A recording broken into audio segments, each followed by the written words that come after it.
Tell me why. I asked y'all to give me some of your unpopular opinions on my Instagram, and this was what I got.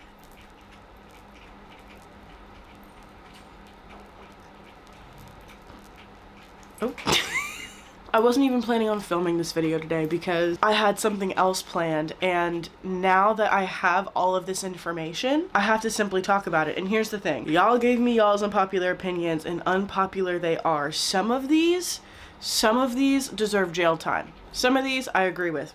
10 toes down, I fully stand behind. Some of these y'all need to seek therapy for.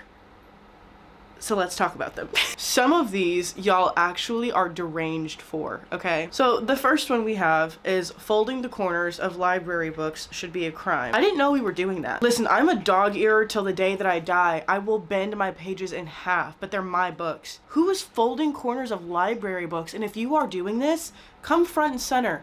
Come front and center so I can get a good look at you. That is uncouth behavior. Okay, then I got a ton of people saying ACOTAR is severely overrated. I feel like a lot of people do this where it's like, if there's this book that's super hyped up, like it's prolific, that very much so breeds the kind of person that's like, these were completely terrible. I don't understand why these are so hyped. Listen, hey babes, just because you don't like it doesn't mean that it's overhyped. So I can't agree with this one. I absolutely cannot agree with this one because I do actually I enjoyed ACOTAR and I enjoyed Throne of Glass. So you will not catch me agreeing with that because I grew up with Sarah J Maas. Like literally, I don't know when Throne of Glass came out, but I read Throne of Glass when it first came out. So like, get out of my face.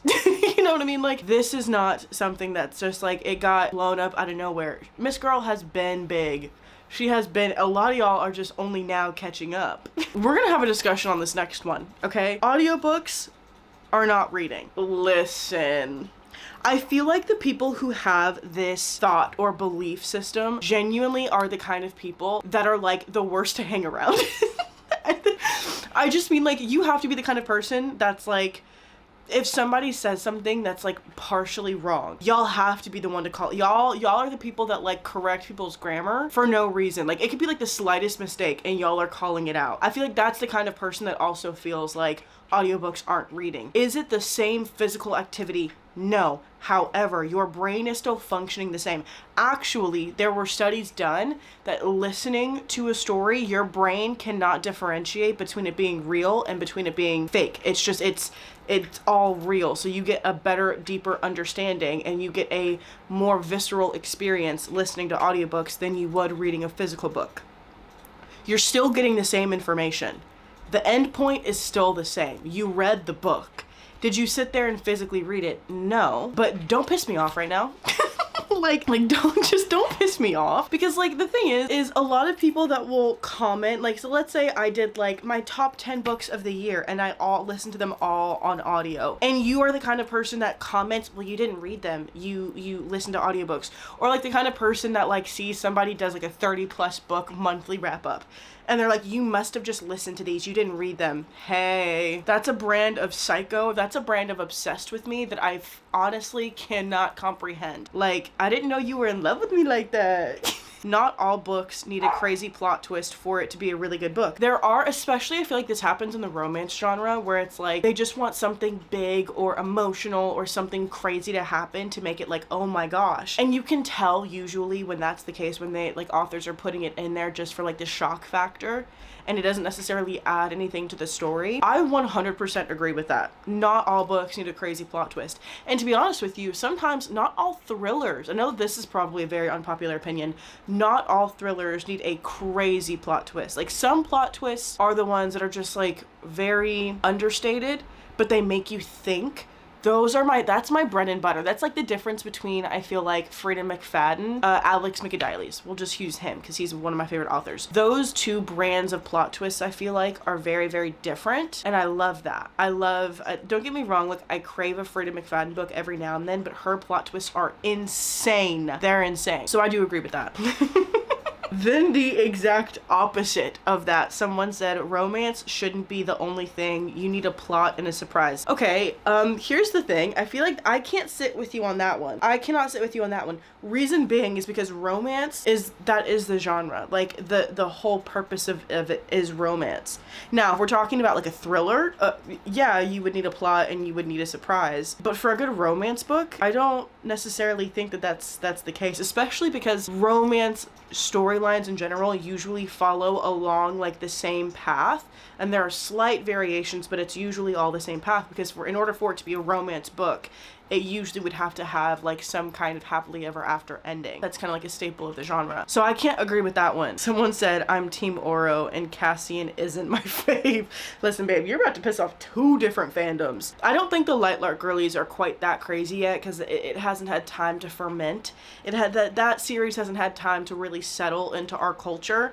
Maybe in a couple of years that'll like it'll hit the same fan. I don't think it will though, but like at the same time, the Cassian girlies are coming after you. Jail time. Hey, I'm not a huge Cassian girly, so that has nothing to do with me. I'm impartial in this whole battle, but like this one is one I've been seeing specifically on TikTok a lot more this week. I hate third person POV. Listen, I'm gonna hold your hand when I tell you this.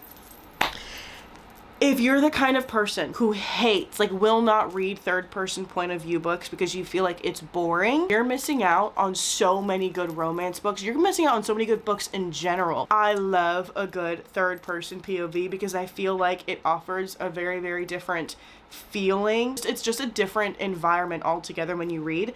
Does it take a little bit more brain power? Honestly, not really. So I don't understand. I don't get the hate for this whole like way of writing. And honestly, I would say, like, not to bring up the whole anti-intellectualism thing, but I do feel like book talk books are probably the reason for that, because somewhere between 2020 to now, we've seen such a big uptick in first person books. And I feel like it's just because like with COVID and everything, so many more people are writing books and publishing them. And a lot of people tend to do it in first person POV because it is easier to write. And so I feel like it's a normal thing to pick up a book and then you see it's first person POV. I promise you there are good third person POV books. Like, read them. Literally so many of these are just y'all telling me books that you didn't like. I just got 4 in a row. That was ACOTAR's overrated. I don't like Powerless. Tower of Dawn was really good. Beach Read is extremely overrated. I didn't like Remarkably Bright Creatures. Listen, I love it. Y'all are haters. Locked in for real. This one says all books should have happy endings. I can't stand behind that one either. Listen, the thing about a happily ever after though is like after a while, if you read too many in a row, like not everybody has a happily ever after.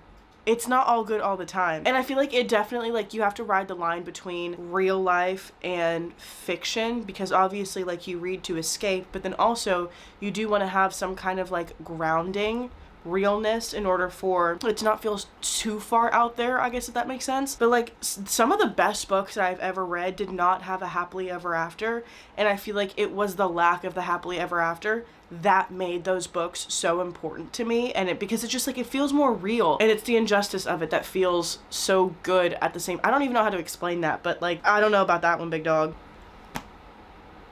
Someone said I like long chapters. Hey, I've called the cops. They're on their way to your location right now.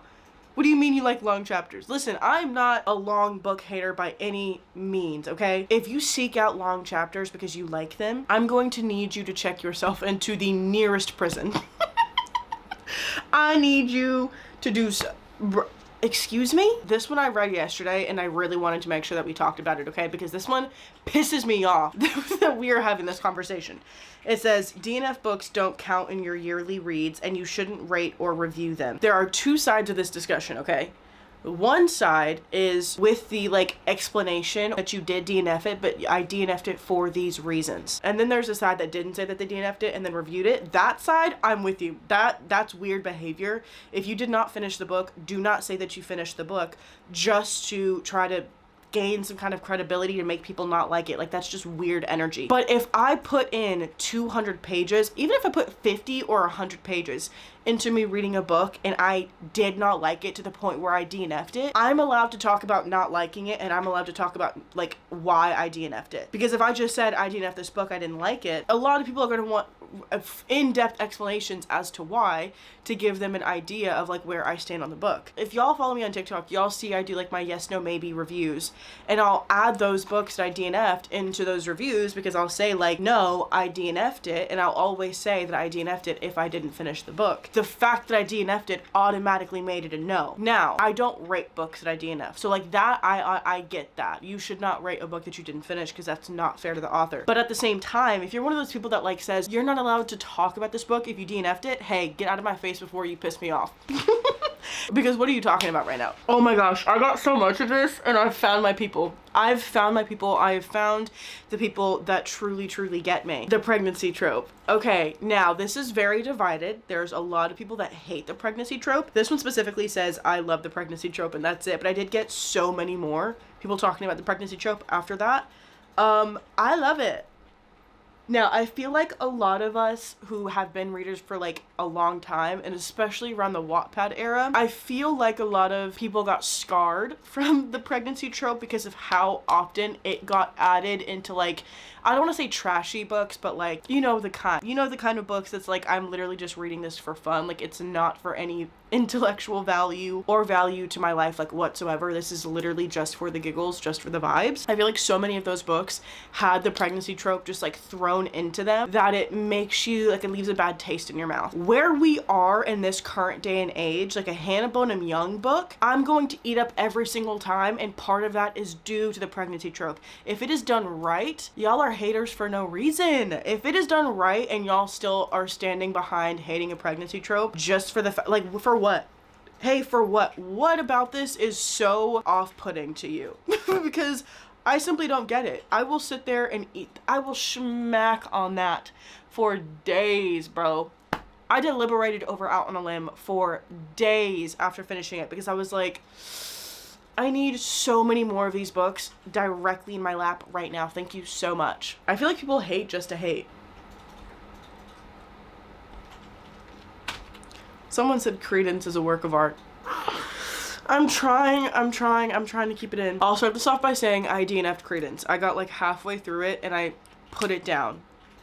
Every single thing, every single page of that book, I regret reading. I'm a Credence hater to the day that I die. I'm not gonna sugarcoat it. I am a Credence hater to the day that I die. If you like it, that's great. That is for you.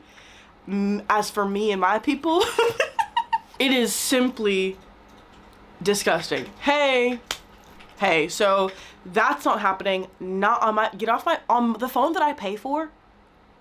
On my phone that I pay for.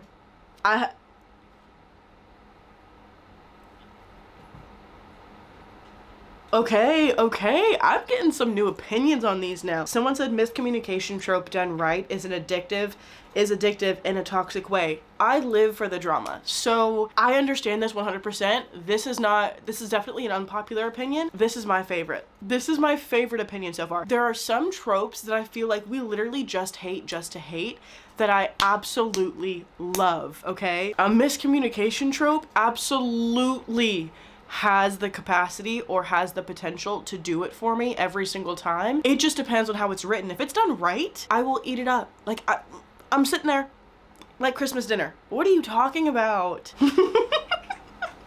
No, this one's so real. Someone said real life things, COVID, presidents, celebrities should not be in novels. No, because there's this one book, I think it's called 56 Days or something like that, 57 Days, I don't know. It had to do with COVID, like it was set in COVID. Hey, get off my line right now. If you try to hand me a book that has like, that's not a nonfiction, we're talking like a romance book, I don't know, something, okay? A book that is fictional, it is made up.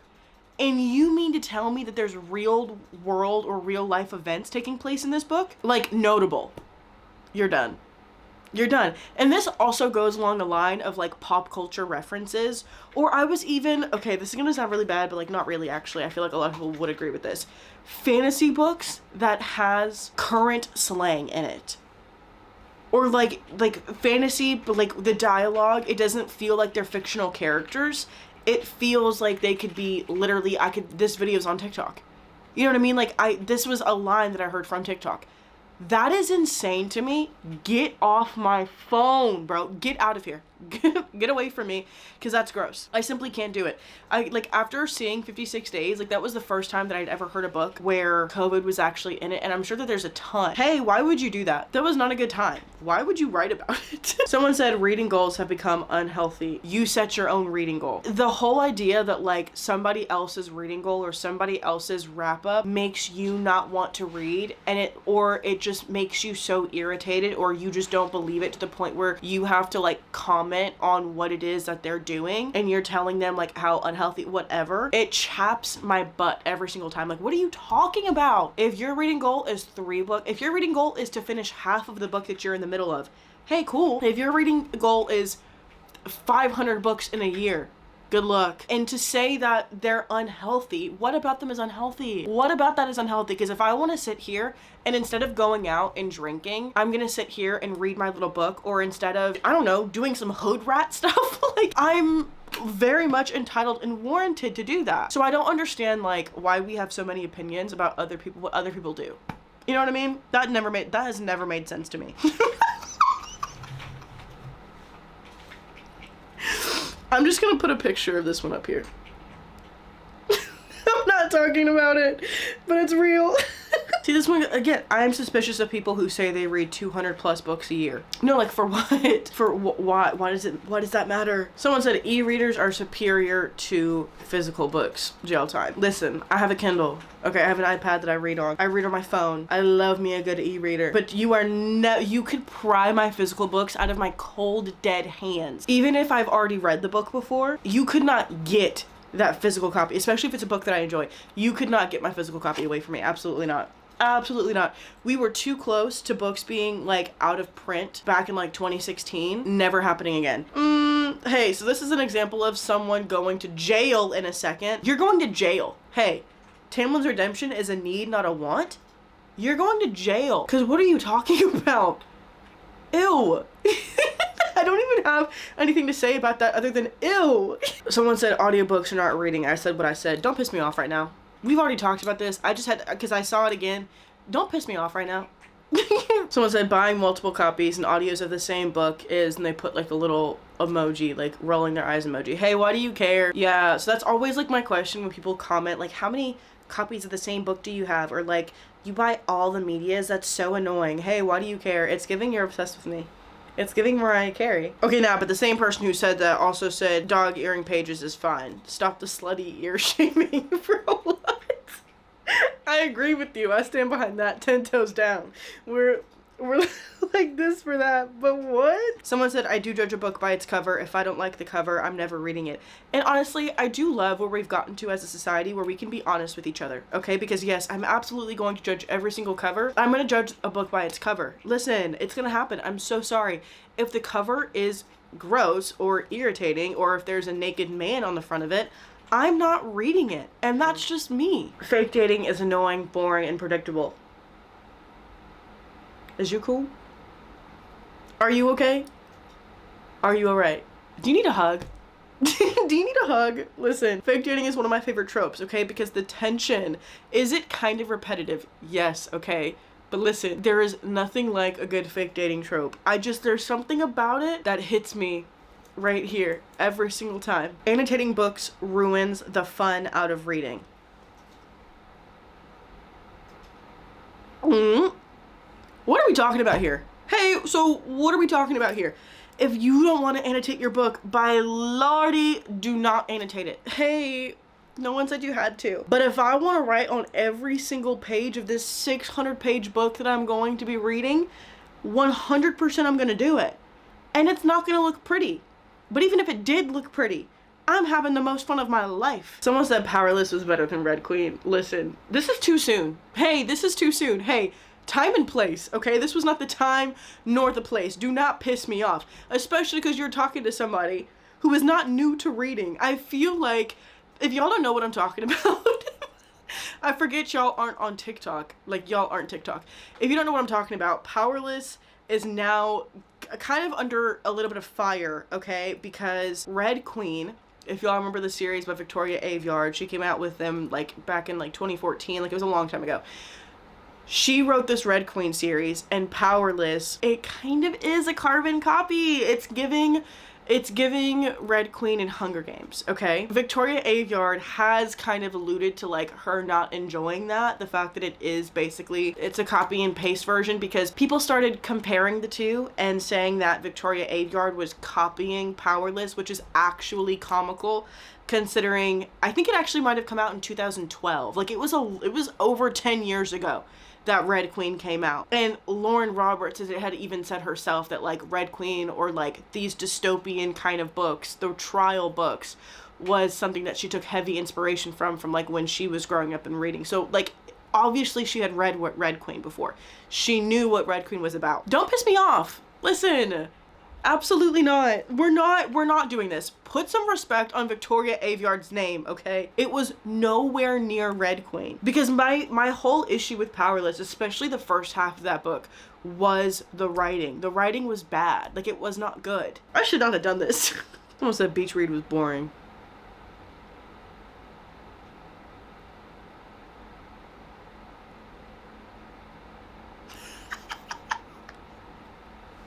Cannot handle the daddy kink. Hey, I get it. No, I understand 100%. Hey, I'm actually right there with you on that one. Okay, somebody said you wash your hair with Dawn dish soap. It's literally in your shower. No, bro. I was giving my dogs baths in my tub.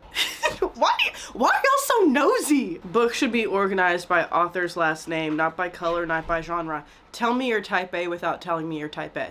That's all. You know, here's the thing about this response section that I have, okay? So many of these responses where y'all are talking about books are books that I have recommended to y'all. And that feels like a targeted attack. Listen, y'all are not gonna sit here and pretend like I don't recommend good books. Do not play with me like that. Do not sit here and pretend like the books that I recommend aren't bangers. Get out of my face. Tamlin does not deserve the hate he is receiving. Tomatoes, boo, tomatoes. Bro, what is going on? It's either I hate ACOTAR or Tamlin is actually a good guy. You do you. That's crazy work. Someone said no highlighting books and no bending the spine. Do you enjoy fun? Do you like having fun? Do you enjoy colors? Cause what are you talking about? Bro, what are you talking about? If I'm not allowed to bend the spine or highlight my books, and I'm assuming you're gonna be against writing in my books, what is there to do? Actually, I have something for you. Hold on. I have something for you. Don't you worry. Are you ready for it?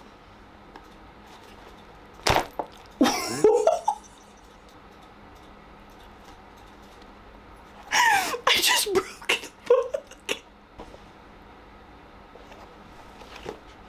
I just broke. Look at it. I saw it. No, look at the bottom part. It's coming up. And you know what? Now it'll be really easy to read.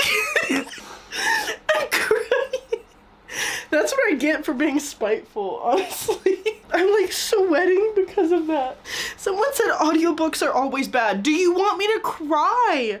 I feel like so many of these were just targeted towards me. Like y'all just wanted to ruin my night. That's literally what it felt like. I'm done for the night. Y'all pissed me off. Those were y'all's unpopular opinions, and unpopular some of them were, especially in this room. I hope that this was worth it. I hope you guys enjoyed watching that. I'm like literally crying real tears right now. This was ridiculous. I did enjoy doing this though, and I literally only got through half of the list in that period of time. Like there were so many to get through. So if we want a part 2, let me know and I will absolutely do that. But this is quite insane. I hope you guys enjoyed watching. If you have any other bookish unpopular opinions, go ahead and let me know. What were your thoughts on these as well? Because I feel like we could definitely have some good discussions about these. I feel like I should point out, as sarcastic as I am, these were all in good fun. If you were the person that commented any of these, I love you. It is okay. I may think of you a little bit differently now, but I still love you. I'm completely kidding. Anyways, if you guys want to see my face on any other place on the internet, all the links will be in my description. Do not forget to check out my merch line that I have. I came out with bookish merch a couple of weeks ago, and yeah, I'll put that link down in the description for you guys. And I will see you guys tomorrow for another day of Bookmas. This is... I'm going to sleep.